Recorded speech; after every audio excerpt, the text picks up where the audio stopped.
Guys WhatsApp welcome back to my another video. এই গরমের মধ্যে আর উল্টা কিছু খাও না ভাই, এই মানে ভেজ খাও। ওই জন্য আমি ডাল দিয়ে মাখছি ভাতটা, মাংস ঝোল ফোল নিচ্ছি না, ডাল দিয়ে মাখছি।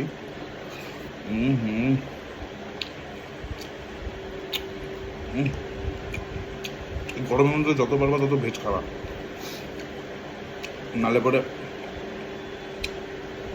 প্রেশার হাই হয়ে যাবে, বুঝতে পারছো?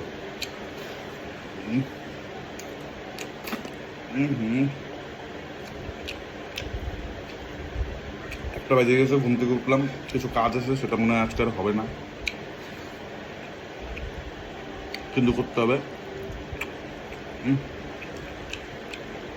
যা গরম খাচ্ছি, তার মধ্যে চিকন চিকন চিকন বুঝো, চিকন চিকন খাচ্ছি, চিকন।